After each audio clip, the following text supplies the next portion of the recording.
Hi, I'm Tom Kalmer. I'm Kungarakan and Iwija from the Northern Territory, but I'm also the National Coordinator for Tackling Indigenous Smoking.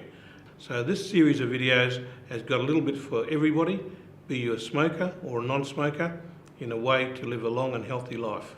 It's a very important resource because what we're trying to do is to be able to provide information that helps any person understand the benefits of not smoking and to recognise that we're not alone, that there is some support out there.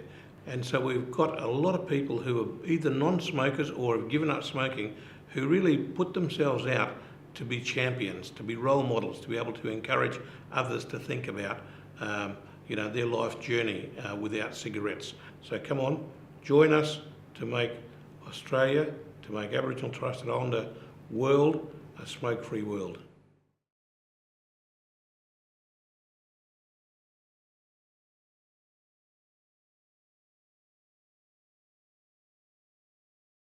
My name's Lena Charles and I'm a Yorta Yorta Gunai Kurnai woman from Mooroopna. We work a lot with children. I'd say one of our most successful programs is our coach program, which works with the 3 and 4 year olds at 2 of our Aboriginal early learning year centres. So we go out and we deliver 30-minute fun lessons.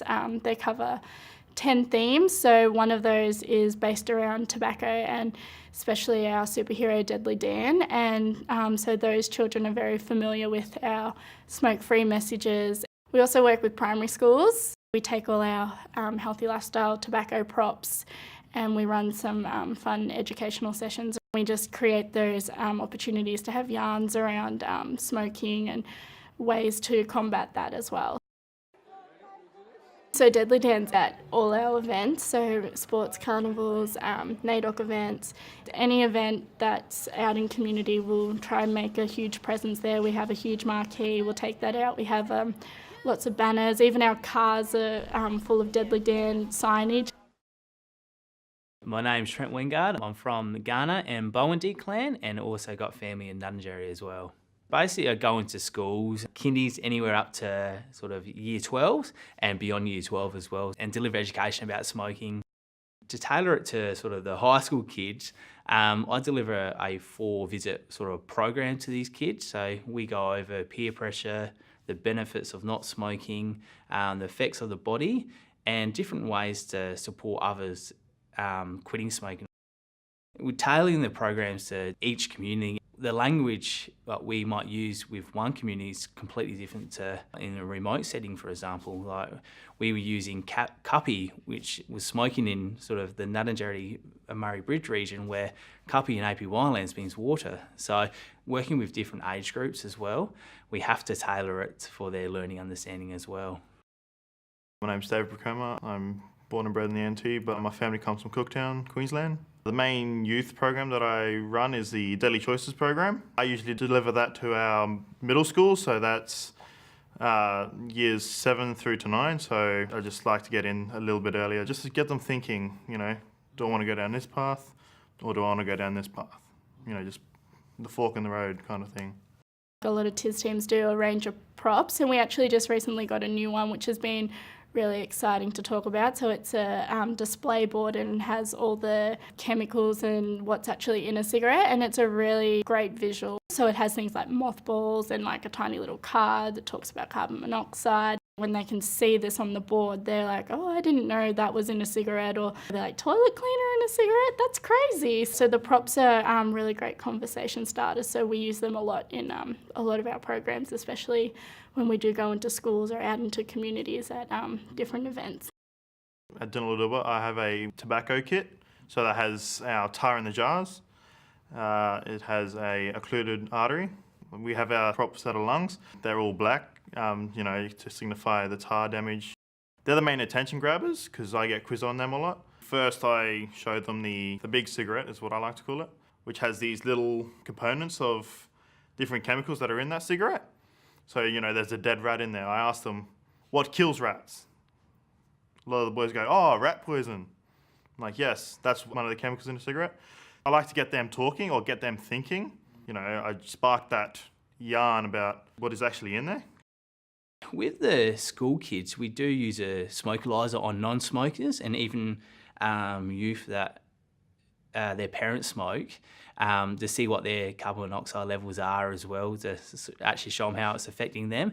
And there is always one or two that do smoke in their groups, but I try not to single them out because I don't want them to feel like I'm judging them. And at the end of the day, we're here to give that education and support and build that rapport with these kids to feel comfortable with us helping them quit smoking. Look! Up in the sky! Yes, it's Deadly Dan, the smoke-free man. Deadly Dan's This an deadly Aboriginal smoke-free superhero. His catchphrase is, "You smoke, you choke." He belongs to everyone, so he's from everywhere and he helps mob from all over Australia to quit smoking. We just launched the Deadly Dan film on World No Tobacco Day, sharing Deadly Dan's story and his smoke-free messages. At the moment, we've launched it into schools across Darebin, so the north and west of Melbourne, and we've put it on our social media, and we're just hoping to spread the message far and wide because it's just his messages, but in a nice and fun, friendly way. Hey, who took our ciggies? Being able to give opportunity to spread our message through film or book is really important and has had a really important role in being successful in the work that we have done, and especially with children.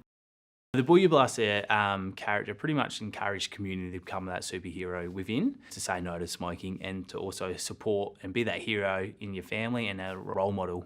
For example, when I dress up in the superhero, we actually sit down and work on a booklet together, and each kid takes a booklet home to their family and actually shows their family. And it's a pretty powerful message coming from a young person saying, "Mum, I don't want you to smoke anymore," or "I don't want to die because you smoke around me." So the youth are sort of driving the change now. We're sort of privileged to work with these young people and make a change.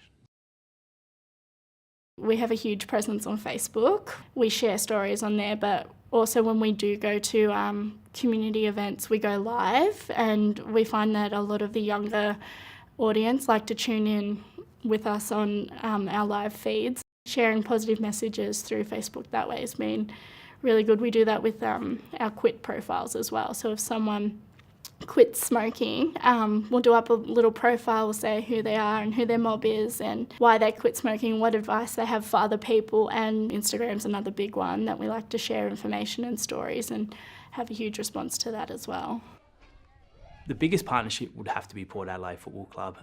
We've been so fortunate to travel with them. When they go to schools in the communities, we actually go with them and deliver the smoking and healthy lifestyle sort of component. And it's great, it works hand to hand. When they talk about football, we got these professional athletes actually talking about how they've never smoked, or even if they have smoked, and how they had to quit to play to go further their career in the next levels. Ambassadors have been massive for us. We've been fortunate enough to have that community consultation and being sort of allocated local role models within their community, and we've made contact with them, and they've all got different stories about non-smoking and living a healthier lifestyle. So basically when we go to communities, we also try and get in touch with our local ambassadors to come to our events, come to our programs. We're really utilising the ambassadors to be our voice on the ground, basically. Building that rapport straight away is massive. You know, it may take a few sessions, but once you get that rapport, they'll start to come out of their shell, start asking you questions, start, thinking, "Oh, this bloke actually genuinely cares about us. Oh, I enjoy this session. I might sit down and listen a bit more." If you go in and you're boring, I feel like kids don't respond to you. I find that it's really important to kind of be on their level and be super fun and engaging and be excited about what you're teaching the kids, and that way that they become super engaged with you and they actually form a connection with you, and you can see that it lasts way after the program's even finished. I have children that see me in community and respond to me still exactly as they would in any of the programs that I deliver, which is actually really rewarding as well. So yeah, I'd like to think that being super excited for the children is definitely key into promoting all our messages. At the end of every lesson, I go, "All of yous here are now equipped with this knowledge. Share it. Get our community thinking, getting our community well, getting us thinking about, do you want to get sick, die young, or do you want to live a long, healthy life?" Just getting the young fellas thinking I was so lucky to have great mentors around me to sort of throw me in and have a go, basically. And smoking is a hard subject to talk about, but it is the biggest killer of Aboriginal people, so it has to be the biggest topic.